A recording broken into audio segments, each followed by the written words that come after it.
வீட்டு எல்லாம் நான் க்ளீன் பண்ணி பக்காவாக ஃபினிஷ் பண்ணிட்டோம். ஸோ ஃபைனலாக என் பையன் வந்தார். நான் ஹெல்ப் பண்ணுறேம்மா, உனக்கு என்ன வேலை வேணால் சொல்லுமான்னாரு. சரி தங்க சாப்பிட்றதுக்கு எடுத்து வச்சா போதும் அப்படின்னு.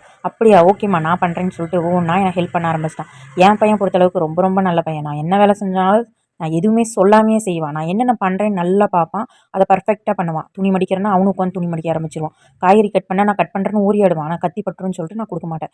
ஸோ இதில் என் பையன் ரொம்ப ரொம்ப சூப்பரான பையன். ஃபைனலாக அவன் எல்லாமே எடுத்து வச்சுட்டு இருந்தான். பசிக்குது வாங்க சாப்பிட்லான்னு கூப்பிட்டான். சரின்னு சொல்லிட்டு நான் அவனுக்கு எல்லாமே எடுத்து கொடுத்துட்டு எல்லாரும் உட்காந்து சாப்பிட உட்காந்துட்டோம். இவங்க 2 பேத்துக்குமே ஒரு பழக்கம் இருக்குது. ஏதாவது நல்லா இருக்குதுன்னா நல்லா இருக்கும்பாங்க. நல்லா இல்லைன்னா ஃபேஸில் அடிச்ச மாதிரியே சொல்லிடுவாங்க. நல்லாவே இல்லை என்ன செஞ்சிருக்கேன்னு கேட்டுருவாங்க. ஸோ இது அதனாலேயே நான் ரொம்ப பார்த்து பார்த்து 2 பேத்துக்கு என்ன பிடிக்குமோ அதை மட்டும் தான் செய்வேன். நான் எப்போ செஞ்சாலுமே கொஞ்சம் நல்லா தான் இருக்கும் சாப்பிட்ற மாதிரி. ஸோ கடைசியாக எப்படி இருக்குன்னு கேட்டேன். என் வீட்டுக்கார் நான் தானே செஞ்சேன் நல்லா தான் இருக்கும் அப்படின்னாரு.